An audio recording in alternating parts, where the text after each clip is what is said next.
The double celebration of Ezenwanyi Ugogbe Mmiri Nanka under the radiant sun of Umudala Nanka, where the whispers of ancestors echo through the air. The grand trado-cultural spectacle unfolded. The date was the 16th of March 2025, a day of deep spiritual significance, as the revered Ezenwanyi Ugogbe Mmiri Nanka, traditional Dr. Mrs. Chidiebere Nwankwo, marked Agwu celebration, her birthday, and the annual feast in honor of her Agwu, the divine force that guides her path.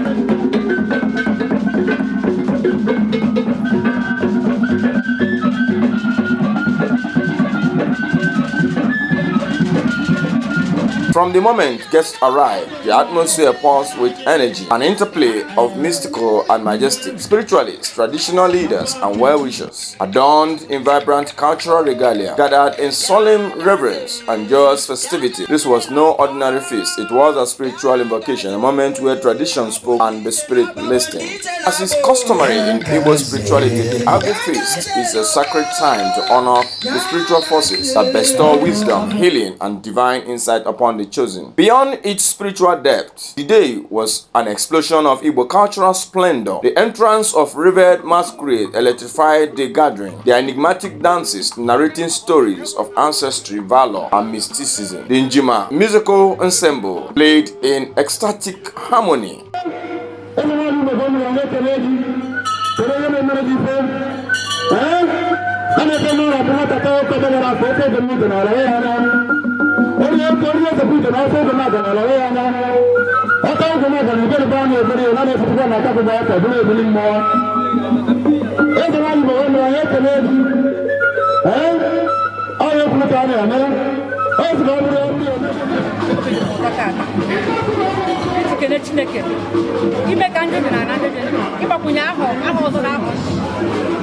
So I make it I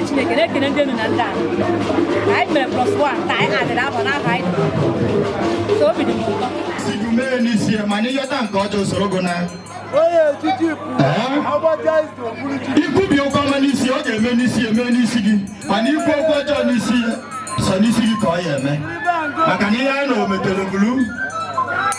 onye ọbụla setịpụ aka ebe ọ nọ. Ugogbe mmiri dịka ụmụnne gị na ikwu na ibe ma ndị oyi ma ụmụ gị ndị kpọrọ n'ụbọchị nke taa, ezigbote mmadụ ọkpaka ọgbanje ebulọdị. Anyị na-ekwubi okwu na-asị na keeki na-awa ịgawa ọtụtụ keeki na ndụ a n'aha Chukwu okike abịa ma. Anyị na-asị na ọchọ nke ọ ya eme gị ọdachi ama nkwe. Onye ọbụla na-ejere gị ije ọjọọ site n'ije anwa onye anwa na-eje, onye anwa ga-ada stroke ebe anwa. Elevating the event into a trance-like celebration of heritage. Then came the symbolic cutting of the celebratory cake, a fusion of tradition and modernity.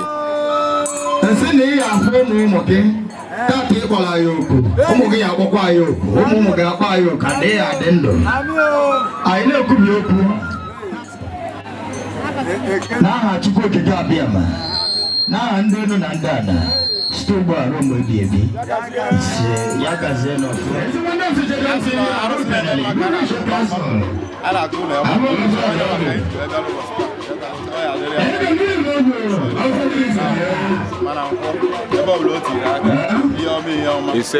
Guests took turns offering gifts, both material and monetary, in honor of celebrants. The act reflected not just goodwill, but deep admiration for a woman who embodies the spirit of tradition, the enduring power of Igbo spirituality, in an era where indigenous spirituality is often overshadowed by modernity.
obi dị m aṅụrị ọ ihe mee ha akacha nwa n'ọnụ obi dị m aṅụrị etu nwa be m si wee na-eme mmemme ọha na eze gbakọta ebe a ihe ṅụọ ọ ihu ọṅụ ka ọ ṅụọ na-ekwu na onye amụta ha nwoke mụta nwaanyị dị etu a ọ nọ n'enyi na nwa ma Chineke ga-enye ogologo na ana olubekwa ebe ọ ga-eje onye ya abụ onye ụwa mara amara onye ya abụ onye ahụ enye na-ajụ ese ebe ọ na-asị onye ka ọgwụ a na-akọwara onye ọgwụ nwa ga-abụ nwa ya ehicha m anya mmiri nwa ya enye m ọṅụ udo Chineke ga-esi n'aka ya mee ezinụlọ m ọrịgo ise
matọrị ọkụ ogologo dị na-arụ isi ike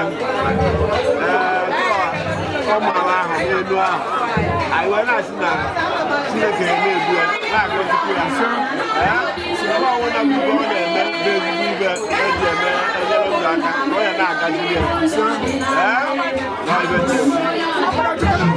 ezigbo dibịa ndewo anyị ekene ewu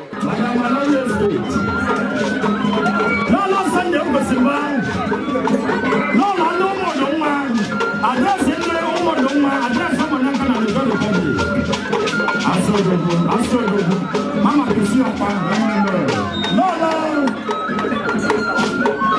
ezigbo mmadụ ọja anụmaka eme ọgụ n'ụlọ wizo ayi Madam Malawi ị na-eri ego ka onye China Madam Malawi ị na-eri ego ka onye Toronto Madam Malawi ị na-eri ego n'ụzọ ọkpọrọ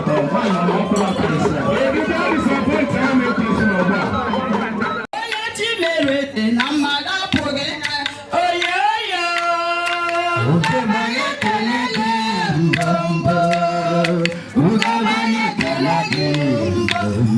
Chimere dị na mmadụ apụghị ya onye Chimere na mmadụ apụghị ya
Ogobe nnukwu nwanyị anyị bụrụ otu ịfụnanya si abịa n'obi gị n'ụbọchị taata wee nọnyere gị wee wụnyere gị ọnụ anyị si ụkwụ anyị ji ka anyị ga-ejikwa wee na ụlọ nwakwa nụkwa anọ unu ga-anọta ihe ọma ya ka ụmụ ụmụnne m ji wee sị anyị bịa nọnyere gị ugwu eze anyị ji wee were ihe ndị a wee bịa n'obi sị ka anyị nọnyere gị ya gazie okwu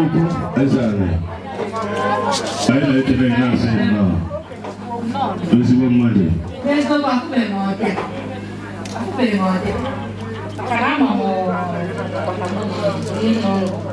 mana akụzi mgbe ụmụ na-abata isi ahịa ka ezi ihe ihe nke ọ na-esi eme maka na ọnwụgo dije otu a ndị agha esighị otu eje mgbe ahụ ọ tụrụ m n'anya ụmụ jupụtara m n'aṅụrị sana ndị a ndị na-akpakọrịta nwanne ndị na-achọ nwanne eziokwu asa na aka ya egwu okwu na ama m ebe ahụ na-abata saa na anyị mechaa mba asụ na ihe ebe asụ na ya ebe a ma ihe m chọrọ ikwu asị m unu nnọọ n'obi m aṅụrị nnọọ asị m eziokwu ihe dịka ụlọ akọkwara asị m ụlọ ndị na-achọ nwanne ndị ihe nwanne na-amasị ndị arịkọrịta otu awụrụ otu nnọọ obi m aṅụrị tata ihe mbe tata wee mebe ncheta ọmụmụ ya wụ mbụ nke na-esi omenafọ anyị na-emewe omenafọ anyị na-adị emewe anyị ka anyị na-ete tata. Gịnị bụ omenafọ ahụ? Imedoro ma mmụọ ma abụ anyị bụ nwaanyị imedoro mgbochi anyị ma abụ anyị ji arụ ụlọ anyị na-arụ eje eme nwaanyị anyị na-eme eze nwaanyị anyị na-eme ma ndị mmiri anyị iji wee kene ha n'ọrụ ha na-arụrụ anyị kwa alụ onye bụ omenafọ anyị na-eme onye ka anyị na-ete. Kedu ife bụ your area of special dibịa ka okwu akpụ n'ọnụ kịta ahụ dibịa eze nwaanyị kedu ife ị specialize in ya as eze nwaanyị?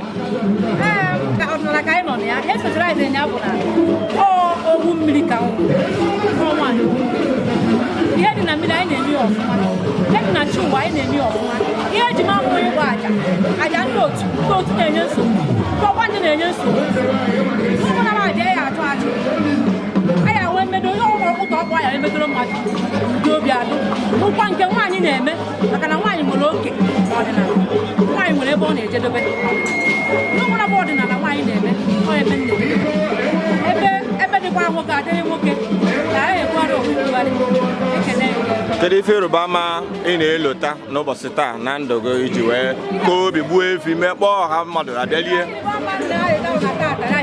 agbanyeghị ihe si wee gara ọnụ anyị kwatụrụ efi a na-eme mmemme ihe na-eme amụlịdị klaud dị eze amaghị ka m na-esiri eke gwa m ka m na-esiri ekwuye taata bụ highest emego m ọtụtụ ihe ọtụtụ mgbe more than 4 or 5 times mana nke taata ahụ ọkacha na mkpa nke taata akachicha obi dị m ụtọ obi dị m aṅụrị eziokwu n'eziokwu ndị bịa nọnyere m ana m asị na okwu ha ji bịa nke ha na-eji na ya amakarịcha maka na ọ nwere sọpraịz m onye si Edo steeti nata onye si Lagos steeti nata onye si Abuja nata onye si Enugu onye si many steeti na Lagos okwu ha ji bịa nke ha na-eji na ya amakarị obi dị m aṅụrị ana m ekele ha ndị ọbụla bịa na be m ọ ya aka alụkwa n'udo na ọ ife nna ncheta ọmụmụ ya n'ime dị na ọ na-eme n'ime ezi nwaanyị ọ na-arụ anyị kwepesi ike na adọ ya ka anyị ji ọ na anyị ekwesi ike na anyị ama abịa ụfọdụ akịrị agwa ụfọ ogologo na ahụ isi ike Chineke na-enye enyi oje na-azụ ndị mmadụ ihe na-enye oje na-anachi ya aka eke oje na-aga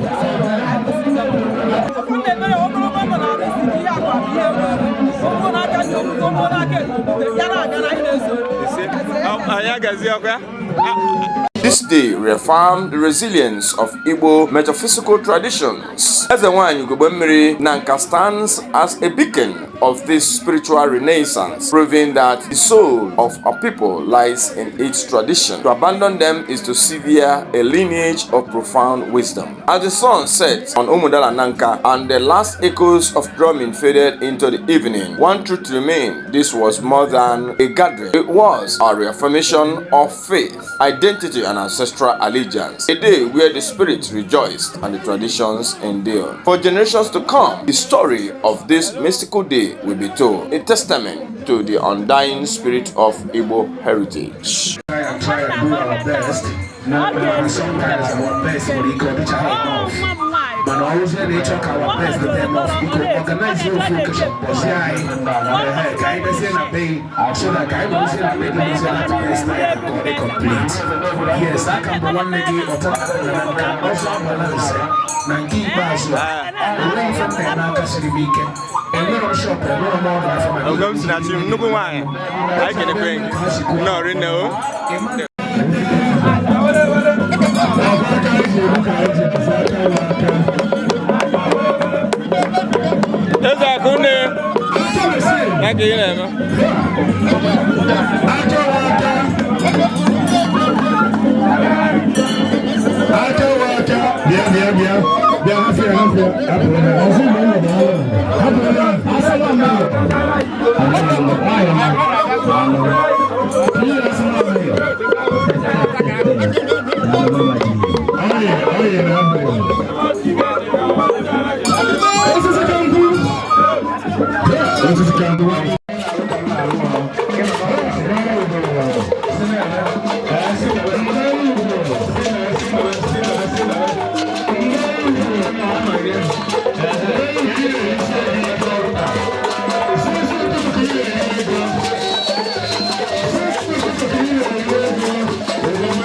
Alles about that.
Hello.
Ezakunde.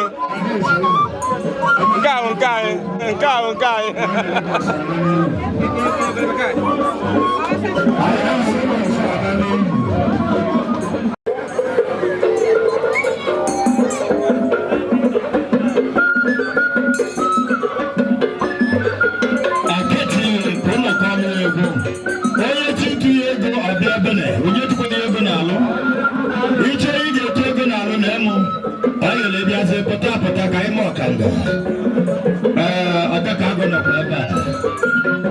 It's a big masquerade in a human form. After we are going to elaborate,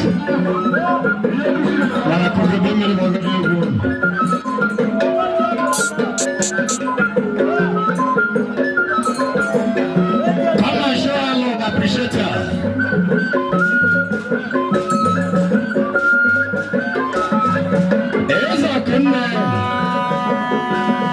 Eza kunne, asa mana ayechi. something. Sunny something. Eza kunne.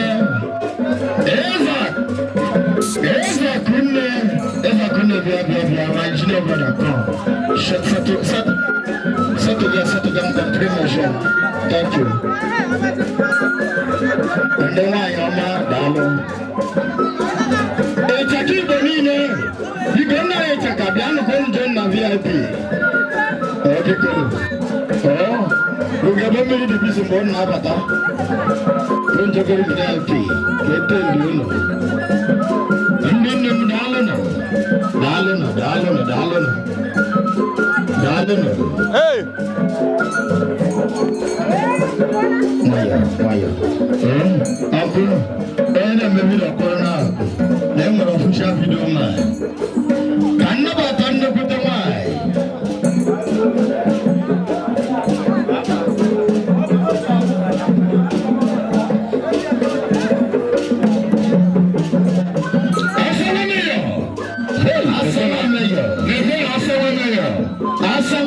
Big mama.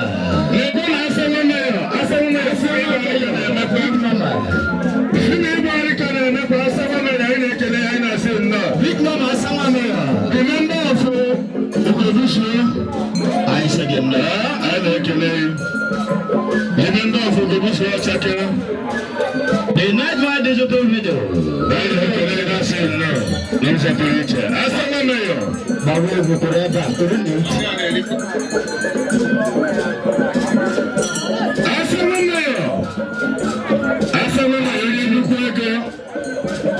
Ezenwanyi. Can I ask one mayor?